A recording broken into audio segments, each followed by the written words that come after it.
மீனவர்கள் பிரச்சினையை நிரந்தரமாக தீர்க்க இலங்கை அரசு துணை நிற்கும் என்று அந்நாட்டின் அமைச்சர் சுந்தரலிங்க பிரதீப் தெரிவித்துள்ளார். சென்னை நுங்கம்பாக்கத்தில் உள்ள இலங்கை துணை தூதரகத்தில் பேட்டியளித்த அவர் இந்த விவகாரத்தில் இரு நாட்டு மீனவர்களும் கலந்து பேசி முடிவெடுக்க வேண்டும் என்று கூறினார். டிட்வா புயல் பாதிப்பின் போது தங்களது நாட்டிற்கு உதவியதற்காக தமிழ்நாடு முதலமைச்சரை சந்தித்து நன்றி தெரிவித்ததாக அவர் கூறினார். தமிழ்நாட்டு மக்கள் ஒரு நம்பிக்கையின் அடிப்படையிலே இன்று அவர்களால் முடிந்த உதவிகளை எங்களுக்கு வழங்கிக் கொண்டிருக்கிறார்கள். எனவே இன்று உலகத்திலே நம்பிக்கை பெற்ற ஒரு நேர்மையான ஜனநாயக ஆட்சி நாடாக இலங்கை மாறி வருகிறது. எனவே நாங்கள் நினைக்கிறோம் மிக விரைவாக கடந்த காலத்திலே பொருளாதார வீழ்ச்சியின் காரணமாக எமது நாடு பின்னடைவு ஏற்பட்டிருந்தாலும் தற்பொழுது இருக்கின்ற அரசியல் சூழ்நிலையின் காரணமாக நாங்கள் மிக விரைவாக மீண்டு வருவோம் என்ற நம்பிக்கை எனக்கு இருக்கிறது.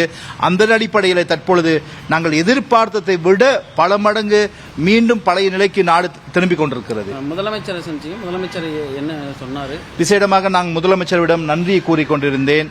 ஏனென்றால் கொரோனா கால பகுதியிலே முதலமைச்சர் அவர்கள் இங்கிருந்து உதவிகளை எங்களுக்கு வழங்கியிருந்தால், விசேஷமாக உங்கள் அனைவருக்கும் தெரியும், இந்த டிட்வா புயலின் காரணமாக மத்திய மலைநாட்டில் உள்ள மக்கள் அதிகமாக பாதிப்படைந்திருந்தார்கள்.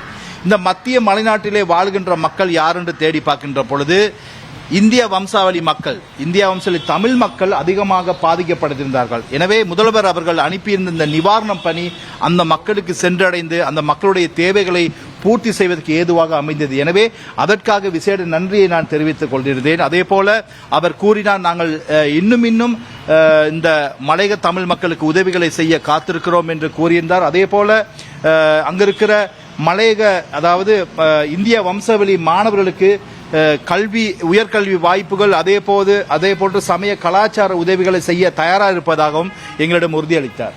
பிளே ஸ்டோர் மற்றும் ஆப் ஸ்டோரில் இருந்து பாலிமர் செயலியை QR கோடு மூலம் பதிவிறக்கம் செய்யுங்கள்.